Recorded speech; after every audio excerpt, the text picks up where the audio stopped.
What if, deep in a forgotten forest, a woman made a wish so pure, even Mother Sun paused to listen?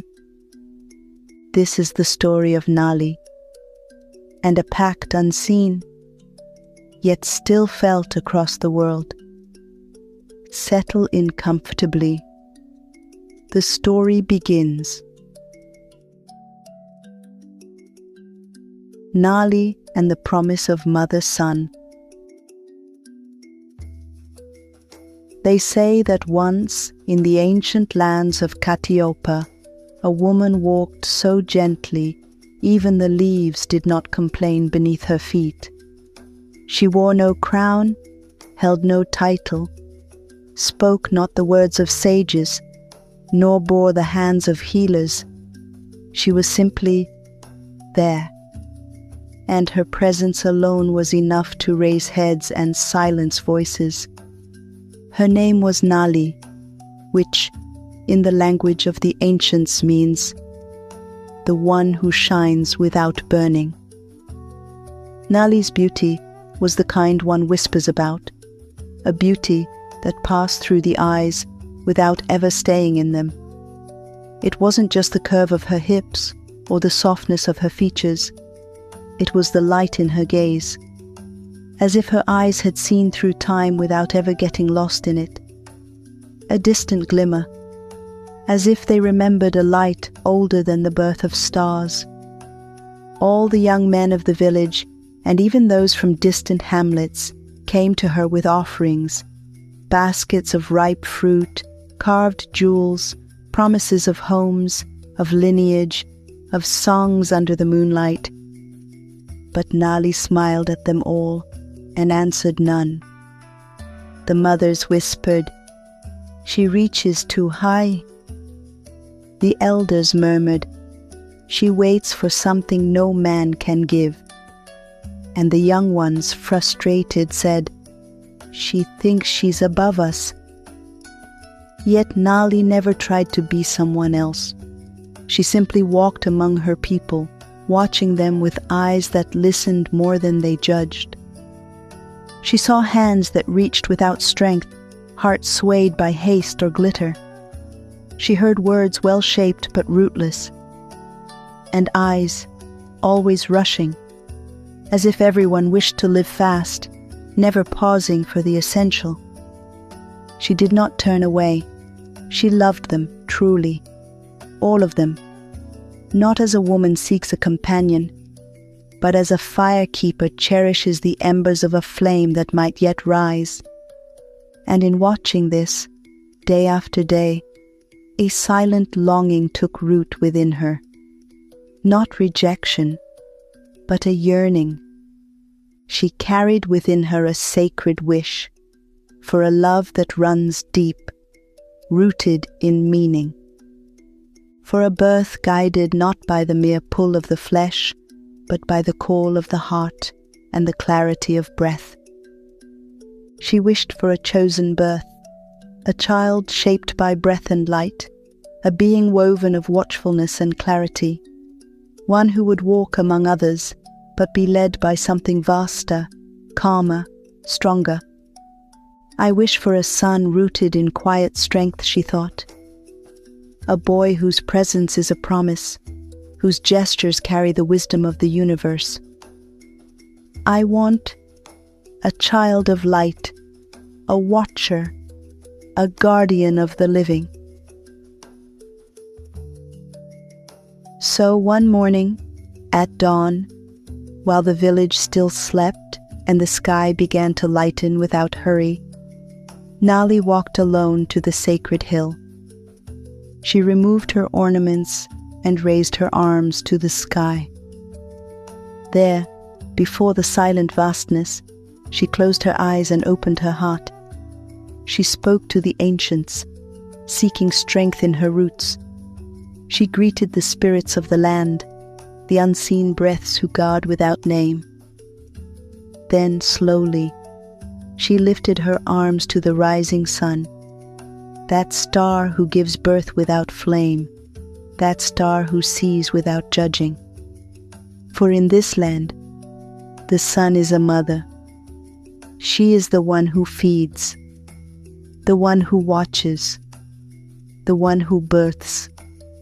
And Nali, woman among women, fell to her knees upon the warm earth and whispered, "You who light the roots, you who warm wombs and seeds, grant me a son, a being born of my love and offered to the world."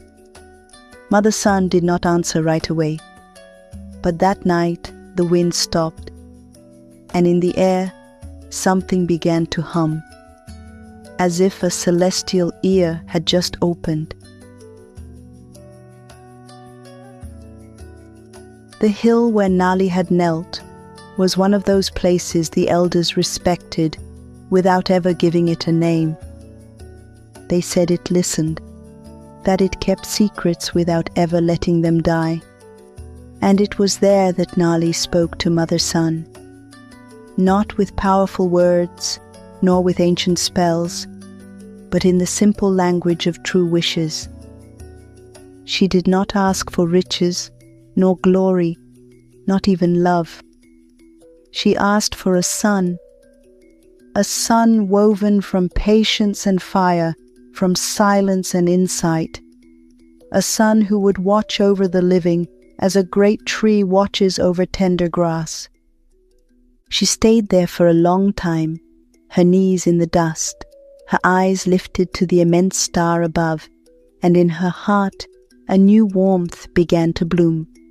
A response, distant at first, then a gentle tremble, as if something up there had heard her. When she rose again, the day was already sliding across the horizon. Mother Sun was rising slowly, dressed in soft gold, and for the first time, Nali thought she could hear her.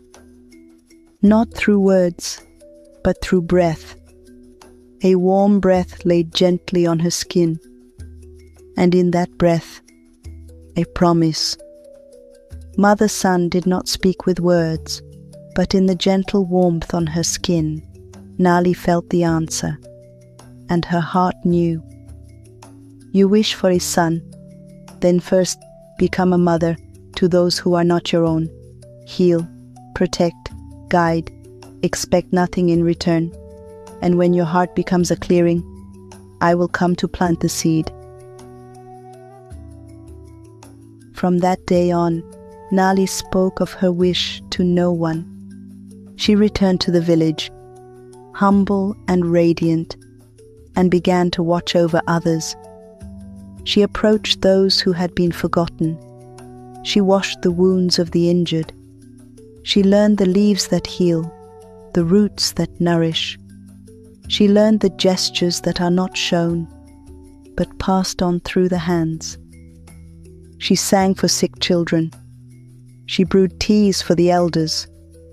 She helped women give birth, even those who had once envied her. And little by little, without title, without throne, without a single cry, she became the queen of the forests. It wasn't a name someone gave her. It was simply the truth. Because wherever she passed, the birds fell silent, the wind bowed low, and men found peace again. And up above, each day, Mother Sun watched, and remained silent still. But Nali no longer waited. She had understood that the gift would not come when she wanted it, but when she was truly ready to receive it. Time passed, unhurried. The seasons slid over the village like morning dew, whispering on leaves, barely heard, but always there. And in that quiet music, Nali grew, not in age, but in presence. She spoke no more than before. She held no place of honor, no seat in the council. But when a child cried for no reason, it was to her people turned. When the trees refused to bear fruit, they asked her to sing to the roots. and when the elders doubted, they sat beside her in silence, the way one sits near a fire whose warmth speaks for itself. The younger ones began calling her Mother of the Woods, then She who hears the plants, and eventually Queen of the Forests. Not by decree, not by order, but because her gaze held the calm of someone who had lived through 1,000 rains, because she knew the secret names of the simplest things, because in her presence everything became clearer, more true. She often walked barefoot between the trees. The roots seemed to part on their own to let her pass. The snakes stayed hidden. Birds came to rest upon her shoulders, and sometimes the dew would fall only where her feet had touched the earth. One morning, an old blind man reached out and touched her silently.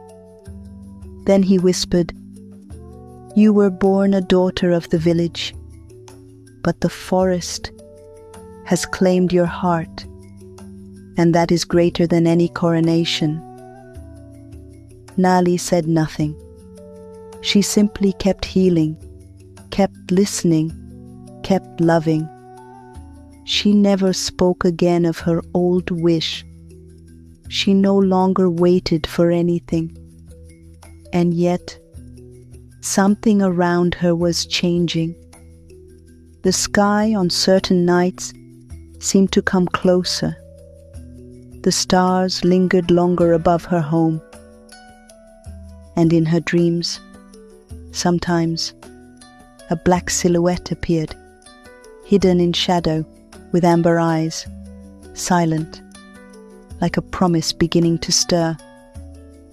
But in the morning, she awoke serene, for she knew that all things come in their time, and that the most powerful pacts are often written without a single word. It was a moonless night, one of those nights when even the fireflies hesitate to shine. The forest, usually alive with rustles and murmurs, seemed to be holding its breath. No cry, no crack, only the slow heartbeat of the forest, suspended. Nali had stepped out, as she often did, with no purpose in mind. She liked to walk while the village slept, to hear the leaves whisper stories no one else could hear, to watch trees move without moving. But that night, something was different. The air was thick, as if woven with unseen threads. The ground felt warm, as though an invisible fire flowed beneath it. And in her palms, Nali felt a soft tingling, as if the whole forest was whispering in wait. So she stopped, right there, in the heart of the clearing, where daylight never fully returned. And that's where he appeared. At first he was just a shadow, darker than the night itself. Then 2 amber eyes, still, ancient, alive, a black leopard. He stepped out of the silence with no effort, no sound, no threat. He didn't walk like a hunter. He moved like a sacred memory, like a truth the world no longer dared to expect. His paws slid across the earth as if gliding on water. And when he came closer, Nali did not move. She felt no fear, no surprise, only a deep echo, something she knew, but had never seen. The leopard stopped just a few steps from her. He looked at her. She looked at him. And in that crossing of eyes, everything was said. There were no words, no gestures. And up above, Mother-son witnessed the pact being sealed, a pact with no contract, no oath, only the silent recognition of two ancient forces meeting again. The leopard bowed his head slightly. Then, without a sound, he slipped back into the trees, as if he had never been there at all. But in Nali's womb, something had just awakened, a gentle warmth, a fire within, a living promise. She placed her hand on her still flat belly and closed her eyes. "He is coming," she whispered into the dark, "and I will know how to wait." Then gently, she knelt upon the warm earth and gave thanks without a word. Silence returned to its place. The wind moved once more among the leaves. The fireflies dared a timid dance. In the shadows, the leopard was gone, but the promise still shone.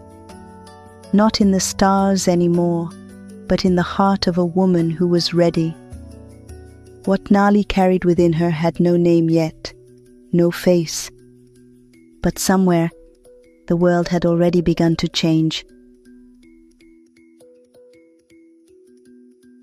If this tale moved through you like a warm breath from the sun, if something in you stirred, like a seed waiting for light, then leave a trace, a word, a whisper, a subscription, that others too may one day find their path to the veiled stories of Catiopa's deep forests.